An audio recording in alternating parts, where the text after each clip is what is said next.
Municipal ఎన్నికలు జరుగుతున్నటువంటి ఈ సందర్భంలో పార్టీ ఆదేశిస్తే నేను ఇక్కడికి వచ్చి ఎన్నికల సంబంధించినటువంటి అంశాన్ని కోఆర్డినేట్ చేయడం కోసం ఇక్కడికి పంపించిన. లక్షల్లో సంపాదించడం ఈ రోజుల్లో సాధ్యమా? అవును, ఇట్స్ పాసిబుల్. ఇన్వెస్ట్మెంట్ అక్కర్లేదు, రిస్క్ లేదు. ఇది డబ్ల్యూ కామర్స్. దురదృష్టం, ఈ రోజు ఇక్కడికి వచ్చిన తర్వాత ఒక అత్యంత బాధ కలిగించేటువంటి ఒక వార్త. ఇంతకుముందు వాళ్ళిద్దరు మాట్లాడినట్టుగా, అది పెద్దలు తన జీవితం మొత్తం ప్రజల యొక్క అభ్యున్నతి కోసం పాటుపడ్డటువంటి ఒక మహానుభావుడు, 72 సంవత్సరాల వయసున్నటువంటి ఒక తండ్రి లాంటి పెద్ద మనిషి, 14 ఏళ్ల తెలంగాణ ఉద్యమాన్ని మడమతిప్పని పోరాటం చేసి ఆఖరికి చావు నోట్లో తలబెట్టి తెలంగాణ తీసుకువచ్చి, వచ్చిన తెలంగాణను ఒక కన్న తండ్రి వలె, కన్న తల్లి వలె తెలంగాణను సర్వతోముఖ అభివృద్ధి అన్నట్టుగా అన్ని రంగాలలో అభివృద్ధి చేసి, ఎక్కడో అధమంగా ఉన్నటువంటి ఒక తెలంగాణను ఒక అభివృద్ధి పథంలో పెట్టి దేశానికే తలమానికంగా నిలబెట్టినటువంటి ఒక మహానుభావుడు తెలంగాణ జాతిపిత కేసీఆర్ గారిని ఇవాళ రేవంత్ రెడ్డి అనేటువంటి ఒక ముష్కరుడు ముఖ్యమంత్రి కుర్చీపై కూర్చొని గాదె కింద పందికొక్కు లెక్క గత 2 సంవత్సరాలుగా విచ్చలవిడిగా దోపిడీకి పాల్పడుతూ 6 ట్యాక్సులు అంటూ వసూలు చేస్తూ తెలంగాణను ఢిల్లీకి ఏటీఎంగా మార్చి పడేసి, పరిపాలన చేతగాక, ఎప్పుడెప్పుడైతే ప్రజల్లో పలుచనైనప్పుడల్లా, ఎప్పుడెప్పుడైతే ఇచ్చిన వాగ్దానాలు అమలు చేయమని చెప్పని ప్రజలు నిశ్చితంగా విమర్శించిన ప్రతిసారి కేసీఆర్ గారి పైన విచ్చలవిడిగా దాడులు చేస్తూ ఇవాళ కొనసాగింపుగా ఇవాళ దురదృష్టం, మహానుభావుడు తెలంగాణ తెచ్చిన చేతులు, తెలంగాణను చెక్కిన చేతులు, బంగారు తెలంగాణగా చెక్కిన చేతులు ఇవాళ అక్రమ కేసులు అంటూ ఆయనను అదిరించాలా, బెదిరించాలా అని చెప్పని రేవంత్ రెడ్డి వాళ్ళ ప్రయత్నిస్తూ ఒక నోటీస్ జారీ చేశారు. ఈ మున్సిపల్ ఎన్నికల్లో ఈ నోటీస్ కు తగిన మూల్యం తప్పనిసరిగా చెల్లించుకోవాలా రేవంత్ రెడ్డి, కాంగ్రెస్ ప్రభుత్వం. ఆ దిశలో ప్రజలందరూ కూడా దయచేసి ఆలోచించాలని చెప్పని నేను కోరుకుంటా ఉన్నాను. కేసీఆర్ గారు చావు నోట్ల తలబెట్టి, వద్యశల మీద తలబెట్టి తెలంగాణ ఉద్యమాన్ని నడిపిన ఆ చావు, నేను చచ్చిపోయినా పర్వాలేదు కానీ తెలంగాణ రావాలని చెప్పని ఒక ఋషి లెక్క, ఒక త్యాగశీలి లెక్క కొట్లాడినటువంటి ఒక మహానాయకుడు కేసీఆర్ గారు, ఈ నోటీసులు తాటాకు చప్పుళ్లకు కుందేళ్లు కూడా బెదరవన్నట్టుగా కేసీఆర్ గారు కానీ బీఆర్ఎస్ సైనికులు కానీ భయపడే ప్రశ్నే లేదు. మేము తప్పనిసరిగా నిలబడి కొట్లాడతామని చెప్పని తెలియజేస్తా ఉన్నాను. ఇంకొక విషయం, మీడియా మిత్రులు అందరూ ఉన్నారు కాబట్టి ఇంకొక విషయం కూడా నేను మీ దృష్టి తీసుకొస్తాను. అంటే ఎంత దుర్మార్గంగా ఈ ప్రభుత్వం వ్యవహరిస్తున్నది అని చెప్పడానికి. మున్సిపల్ ఎన్నికలు వచ్చినాయి. మున్సిపల్ ఎన్నికలు వచ్చిన తర్వాత అసలు ఆ నోటిఫికేషన్ ఒక fraud notification. Very very sorry to say, state election commission ఎవడన్నా దేశంలో ఓటర్ రోల్ వెరిఫికేషన్ కోసం ఒకటే రోజు ఆపర్చునిటీ ఇచ్చినటువంటి ఎన్నికల నోటిఫికేషన్ మీరు రిసర్చ్ చేయరన్నా. బాగా చదువుకున్న వాళ్ళు ఉంటారు, మీరు కూడా గూగుల్లో కొట్టండి, చాట్ జీపీటో ఏనో ఎక్కడన్నా కొట్టండి. In anywhere in the country one day ఒకటే రోజు ఇచ్చి ఎలక్టోరల్ వెరిఫికేషన్ చేసుకోమని చెప్పని మీకు నోటిఫికేషన్ ఇచ్చిన దాఖలాలు ఎక్కడ ఉండవు. తెలంగాణలో తలకు మార్చినటువంటి ఒక ప్రభుత్వ నేతృత్వంలో ఎన్నికల సంఘం ఒక నోటిఫికేషన్ ఇస్తుంది. ఇది ఒక దుర్మార్గం. దానికి తోడు కనీసం ప్రచారం చేసుకోవాలంటే ఒక సమయం కూడా ఇవ్వకుండా ఆదర బాదర అగుడు పడ్డట్టుగా 10 రోజులనే ఎన్నికలు అయిపోవాలన్నట్టుగా దాన్ని ఇచ్చినారు. దానికి తోడుగా ఇవాళ కార్పొరేటర్లు, అంటే నేను మొత్తం తెలంగాణ వ్యాప్తంగా ఉన్న సమాచారం అంతా క్రోడీకరించి మీకు చెప్తున్నా. మీకు ఇద్దరు బలమైన నాయకులు ఉన్నారు కాబట్టి ఇక్కడ ఉన్నటువంటి ఒక అభ్యర్థులకు ఆ ఇబ్బంది ఉందో లేదో నాకు తెలియదు, కానీ అట్టుంటే వాళ్ళకు కూడా వర్తిస్తుందని చెప్పని. కాస్ట్ సర్టిఫికేట్ కావాలా పోటీ చేసే అభ్యర్థులకు? కాస్ట్ సర్టిఫికేట్ కోసం పోతే ఎంఆర్ఓ మీ సేవ ద్వారా పోతారు, సర్వర్ పనిచేయదంటారు, సంతకం పెట్టేటోళ్ళు సంతకం పెట్టరు, దాన్ని కొరిబెట్టి ఆపే ప్రయత్నాలు చేస్తా ఉన్నారు బీఆర్ఎస్ పార్టీ కార్యకర్తలకు, బీఆర్ఎస్ పార్టీ పోటీదారులకు, నాయకులకు ఇబ్బంది గురి చేయాలని చెప్పిన ఒక కూడా పెద్ద ఎత్తున జరుగుతున్నట్టుగా తెలుస్తా ఉంది. నల్లా బిల్లులకు నోటీసులు కూడా ఇవ్వకుండా పెద్ద ఎత్తున పాల్పడుతున్నారు. నేను ఇటువంటి చిల్లర ప్రయత్నాలు చేసి ప్రజలను మభ్యపెట్టి 3 ఏళ్లు అధికారంలో ఉండొచ్చు, కానీ తర్వాత మాత్రం ముప్పు తిప్పలు తప్పనిసరిగా రేవంత్ రెడ్డి ప్రభుత్వానికి ప్రజలు పెడతారు. రానున్నటువంటి ఒక బీఆర్ఎస్ ప్రభుత్వం తప్పనిసరిగా పెడుతుంది.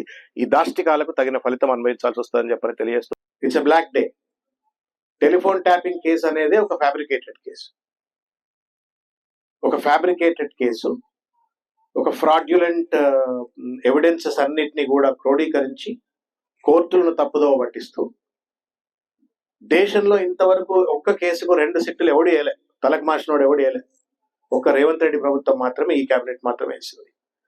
అంటే ఎంత కుట్రపూరితంగా కుతంత్రపూరితంగా ఇవాళ బీఆర్ఎస్ పార్టీ 2 ఏళ్లలోనే, అధికారం కోల్పోయిన 2 ఏళ్లలోనే ప్రజలు ఇవాళ మళ్ళా కేసీఆర్ గారు ముఖ్యమంత్రి అయితే బాగుండు, అయ్యో బీఆర్ఎస్ పార్టీని ఎందుకు కోల్పోయినాం మేము, కేసీఆర్ గారే బీఆర్ఎస్ పార్టీ అధికారంలో ఉంటే బాగుండదు కదా అని చెప్పని ప్రజలంతా ఇవాళ ఆలోచన చేస్తున్నటువంటి ఒక తరుణంలో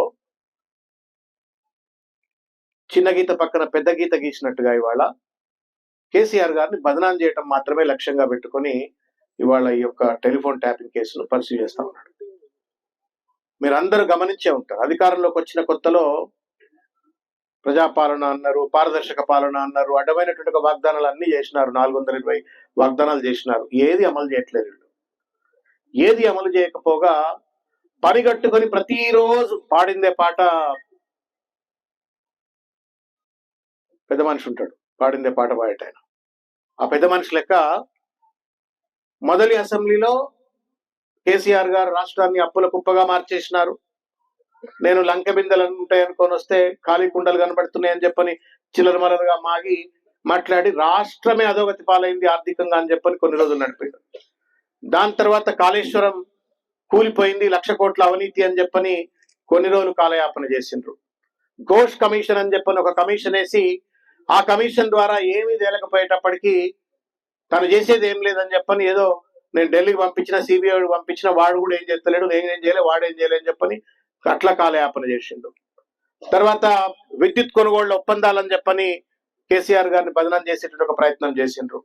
మళ్ళా ఇప్పుడు టెలిఫోన్ ట్యాపింగ్ అని చెప్పని దేశంలో 24 నెలలు అండి ఈ కేసు, 23-24 నెలలు ఇది కేసు. 24 నెలలు 2 సిట్లు వేసినటువంటి ఒక ప్రభుత్వం బహుశా దేశంలో ఎవరు లేరు.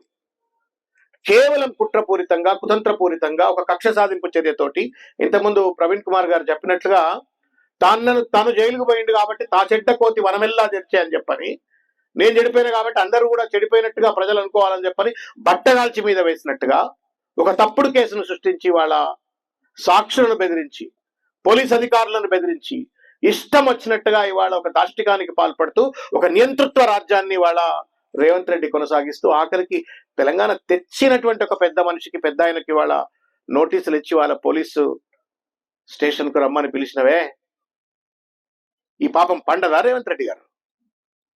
ప్రజలు గమనిస్తలేరా?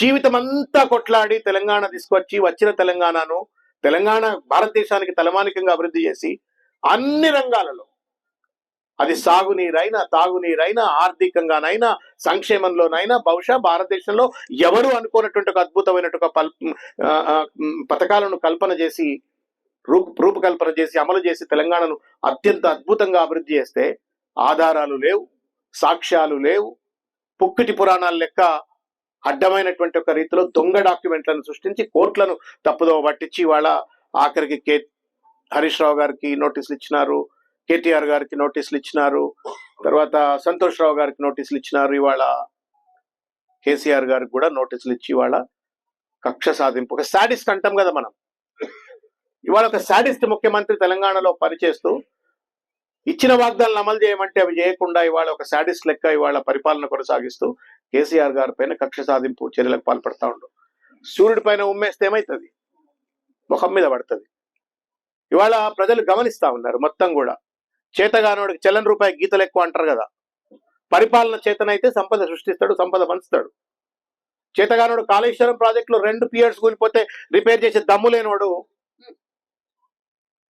రైతులకు ఇస్తా అన్నటువంటి రైతు బంధు పథకాన్ని అమలు చేయడానికి చేతగానటువంటి సన్నాసులు నిరుద్యోగులకు 4,000 రూపాయల నిరుద్యోగ భృతి ఇస్తా అని చెప్పని వాగ్దానం చేసిన వాళ్లతో ప్రచారం చేయించుకుని అధికారం గద్దెనెక్కి మోసం చేస్తున్నటువంటి వాళ్ళు, మహాలక్ష్మి పథకం పేరు 2,500 మహిళలకు ఇస్తా అని చెప్పని వాగ్దానం చేసి మోసం చేస్తున్నటువంటి వాళ్ళు, తులం బంగారం ఇస్తామని చెప్పని ఆయన 1,00,000 ఇస్తుండగా నేను తులం ఇస్తా అని చెప్పని అర్రాజు పాట పాడినట్టుగా ప్రజలను మభ్యపెట్టి వంచన చేసి వాళ్ళ మోసం చేసి గద్దెనెక్కినటువంటి ఒక దుర్మార్గులు వాళ్ళ కేసీఆర్ గారిని వాళ్ళ బలి పశువు చేసేందుకోసం అని చెప్పని నీ చేతగాని తనానికి, నీ అపరిపక్వతకు, నీ పరిపాలన పైన పట్టులేనితనానికి, నీ దోపిడీ విధానానికి బీఆర్ఎస్ పార్టీ అడ్డొస్తుంది కాబట్టి, బీఆర్ఎస్ పార్టీ ప్రతిష్ట ప్రజల్లో పెరుగుతుంది కాబట్టి దిగజార్చడం కోసం అని చెప్పని ఒక దుర్మార్గమైనటువంటి ఒక తప్పుడు కేసుని వాళ్ళ ముందుకు పట్టుకొచ్చి చిల్లర డ్రామాలు ఆడుతున్నాడు. ప్రజలందరికీ తెలియాల, కాగజ్ నగర్ ప్రజలకు మరి ముఖ్యంగా తెలియాల. హరీష్ రావు గారికి, కేటీఆర్ గారికి నోటీసులు వచ్చినప్పుడు, అరే నాయన మీ దగ్గరే ఆగదురా, నాకు కూడా వస్తుంది నోటీస్ అని ఆయన చెప్పిండు ముందే. పెద్ద ఆయన కదా, అనేక రకాలైనటువంటి ఒక అనుభవాలు, పరిపాలన పరమైన కుట్రలు, కుతంత్రాలు ఎన్ని చూసి ఉంటాడు ఆయన కళ్ళ ముందు.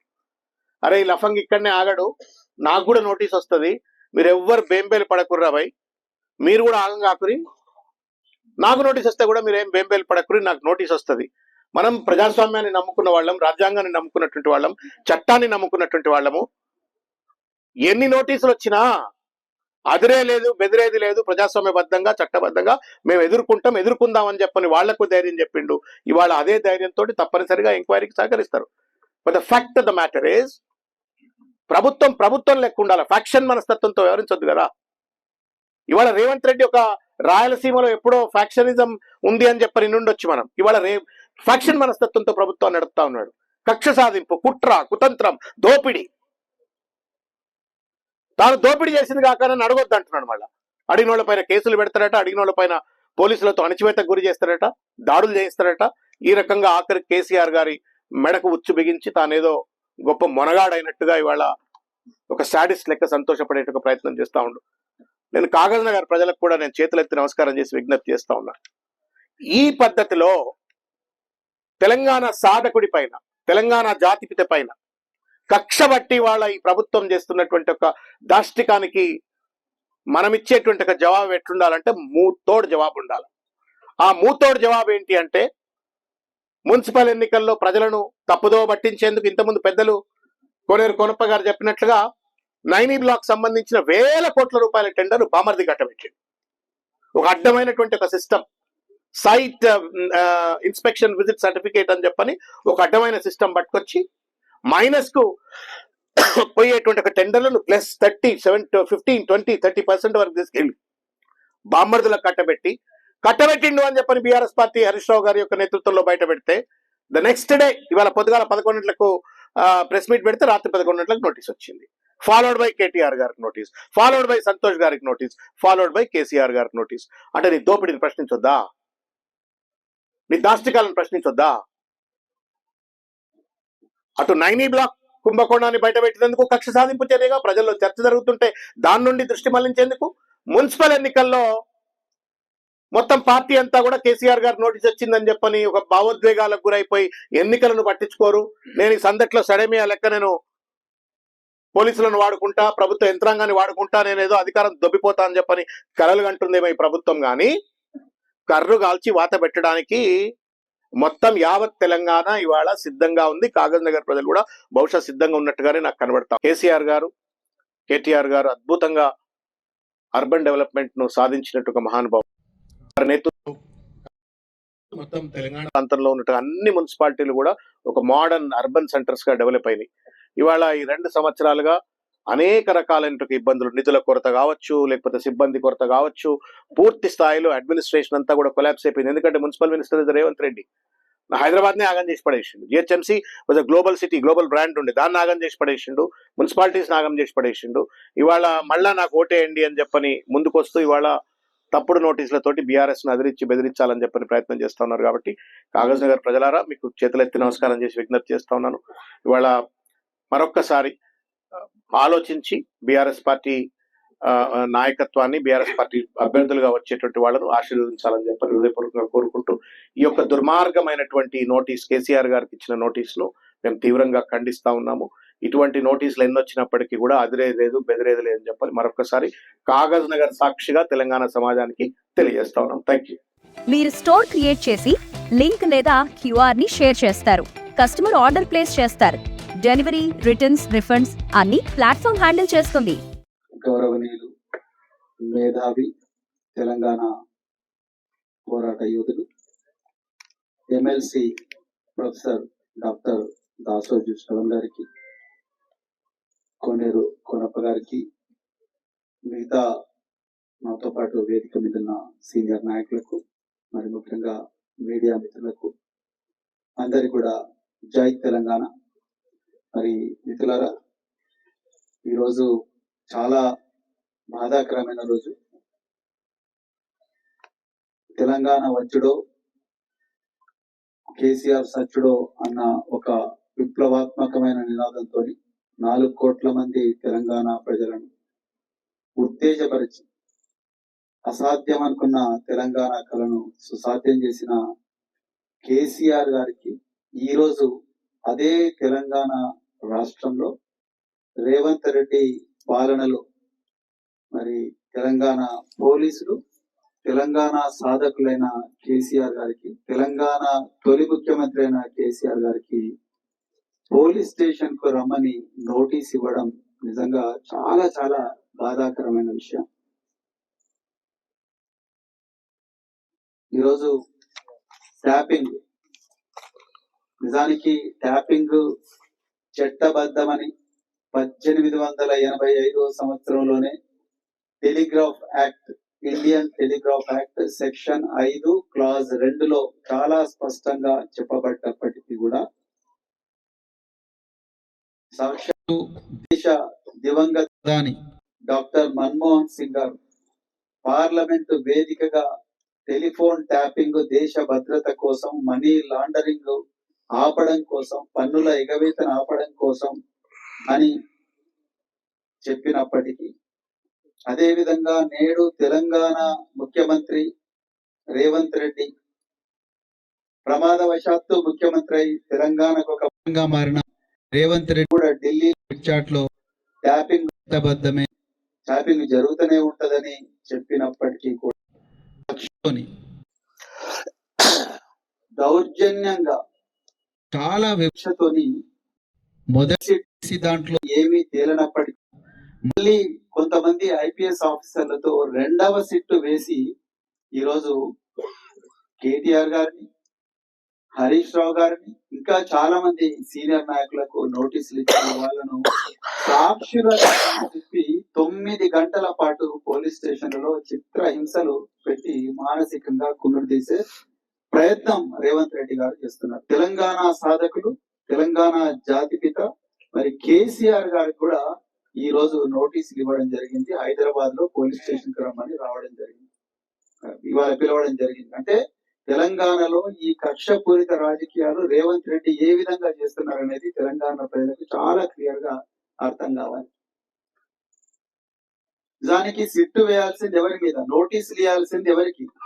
నోటీసులు ఇవ్వాల్సింది రేవంత్ రెడ్డికి, నోటీసులు ఇవ్వాల్సింది రేవంత్ రెడ్డి మంత్రివర్గంలో ఉన్న మంత్రులకు, నోటీసులు ఇవ్వాల్సింది కాంగ్రెస్ నాయకులకు. తెలంగాణ సంపదను దోపిడీ చేసుకుంటూ మూటల రూపంలో అందుకుంటున్న ఢిల్లీలో ఉండే కాంగ్రెస్ పెద్దలకు నోటీసులు ఇవ్వాలి. తెలంగాణ సంపదను, కానీ ఇక్కడ జరుగుతున్నది ఏమిటి? తెలంగాణ సంపదను దోపిడీ జరుగుతా ఉంటే ఆ దోపిడీని అడ్డుకోవడం కోసం రాత్రింబవళ్ళు పోరాటం చేస్తున్న బీఆర్ఎస్ పార్టీ నాయకులకు, వాళ్లకు మార్గదర్శనం చేస్తున్న కేసీఆర్ గారికి నోటీసులు ఇస్తున్నారు. అంటే ఇంత కక్షపూరిత రాజకీయాలు ఇలా తెలంగాణలో వచ్చినాయి. మీరు ఒకసారి చూడాలి. ఇలా నేను 2వ పాయింట్, చివరి పాయింట్ ఒకటే చెప్తున్నా. ట్యాపింగ్ అనేది చట్టబద్ధంగా, గోప్యనీయంగా పోలీసు శాఖ తనంతటికి తాను చేసుకునే వ్యవహారం. ఏ ముఖ్యమంత్రి, ఏ రాజకీయ నాయకుడు కూడా ట్యాపింగ్ ఏ విధంగా జరుగుతుందో తెలియదు, తెలిసే అవకాశం లేదు. ఏ అధికారి కూడా నేను ఈ విధంగా సమాచారం సేకరిస్తున్నా అని చెప్పేసి ఏ ముఖ్యమంత్రి కానీ ఏ రాజకీయ నాయకుడు కానీ చెప్పడం చట్ట వ్యతిరేకం.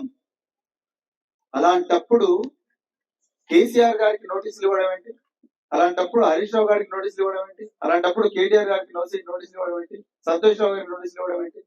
350 మంది సాక్షులను రాత్రింబవళ్ళు చిత్రహింసలు పెట్టి వాళ్ళ కుటుంబాలు విచ్ఛిన్నమయ్యే విధంగా అశ్లీలమైన థంబ్నెయిల్స్ మీడియాలో ప్రచారం చేసి వాళ్ళ వ్యక్తిత్వ హననం చేసిన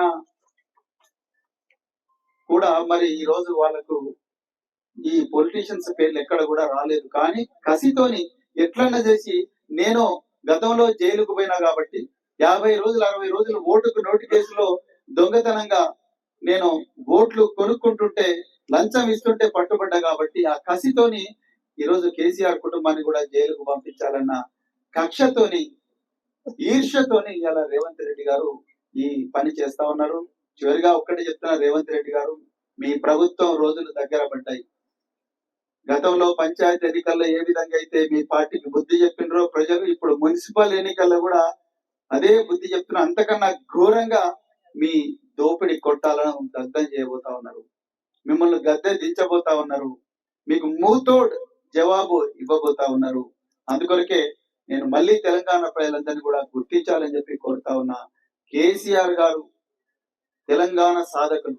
కేసీఆర్ గారు పోరాటం చేయకపోయింటే తెలంగాణ వచ్చేది కాదు. కానీ అలాంటి తెలంగాణ సాధకులు, తెలంగాణ తొలి ముఖ్యమంత్రి కేసీఆర్ గారికి నోటీస్ ఇచ్చిన కాంగ్రెస్ ప్రభుత్వాన్ని తప్పనిసరిగా గద్దె దించడానికి అందరూ తెలంగాణ ప్రజలు పార్టీలకు అతీతంగా ఏకమై వాళ్ళను గద్దె దించాలని చెప్పి కోరుకుంటూ, మరి కేసీఆర్ గారికి, కేటీఆర్ గారికి, హరీష్ రావు గారికి, మొత్తం తెలంగాణ ఉద్యమకారుల పార్టీ అయిన బీఆర్ఎస్ పార్టీకి సంఘీభావంగా ఉండాలని చెప్పి కోరుకుంటూ మరొకసారి జై తెలంగాణ. గౌరవనీయులు పెద్దలు ఎమ్మెల్సీ రేపు జరగబోయే మున్సిపల్ ఎన్నికల్లో పరిశీలకులుగా విచ్చేసినటువంటి ఆసిఫాబాద్ జిల్లా పరిశీలకులు దాసో శ్రవణ్ గారికి హృదయపూర్వకంగా స్వాగతం పలుకుతూ బీఆర్ఎస్ పార్టీ తరఫున వారికి హృదయపూర్వక నమస్కారాలు తెలియజేసుకుంటా ఉన్నాం. వారితో పాటు వేదిక మీద ఉన్న ప్రవీణ్ కుమార్ గారికి కూడా హృదయపూర్వక నమస్కారాలు తెలియజేసుకుంటూ, వేదిక మీద రైతుల పెద్దలు, ఈ ప్రెస్ కార్యక్రమంలో పాల్గొంటున్న ఇతర మిత్రులకు అందరికీ కూడా హృదయపూర్వక నమస్కారాలు. ఈరోజు గత 15 రోజుల నుంచి సీరియల్ గా గౌరవనీయులు హరీష్ రావు గారికి, దాని తర్వాత కేటీఆర్ గారికి, దాని తర్వాత సంతోష్ రావు గారికి ఫోన్ ట్యాపింగ్ విషయం లోపల పిలిపిస్తూ ఎంక్వైరీ చేస్తున్నామనే మాట చెప్తూ వారిని మాటకి ఇబ్బంది పెడతా ఉన్నారు. మరి ఈరోజు గౌరవనీయులు తెలంగాణ జాతిపిత కేసీఆర్ గారిని కూడా నోటీస్ ఇవ్వటం, వారిని కూడా విచారిస్తామని చెప్పి నోటీస్ ఇవ్వటం, ఇది రేవంత్ రెడ్డి గారి అసమర్థ పాలనకి, అదేవిధంగా వారు చేస్తున్నటువంటి దోపిడీ కప్పిపుచ్చుకోవడం కోసం నైని బోగు బ్లాక్ల భాగవతం బయటపడతాం, వీటిని అడ్డుపెట్టుకోవడం కోసం ఇలా కేసీఆర్ గారికి కూడా నోటీసులు ఇస్తూ విచారణ అని చెప్పి చెప్పడం ఇది హాస్యాస్పదం. పరిపాలన గాడిలో లేదు, పరిపాలన దారి తప్పిపోయింది. ఇలా ఈ రాష్ట్రంలో అసలు అధికార పార్టీ ఏం చేస్తా ఉంది, ప్రభుత్వం ఏం చేస్తా ఉందని చెప్పి ప్రజలు తీవ్ర నిరసన వ్యక్తం చేస్తున్న సందర్భంలో సమస్యల్ని పక్కదారి పట్టిస్తూ ఇవ్వాల్సిన హామీలను ఇవ్వకుండా, రైతులకి రావాల్సిన రైతు బంధు ఇవ్వకుండా, అనేక రకాల సమస్యల్ని మభ్యపెడుతూ ఆ ఎంక్వైరీ ఈ ఎంక్వైరీ అని చెప్పి గత సర్పంచ్ ఎన్నికల ముందు కూడా ఇదే డ్రామా మొదలుపెట్టారు. మళ్ళీ మున్సిపల్ ఎన్నికలు రాగానే మళ్ళీ ఇది ఒక డ్రామా మొదలుపెట్టారు.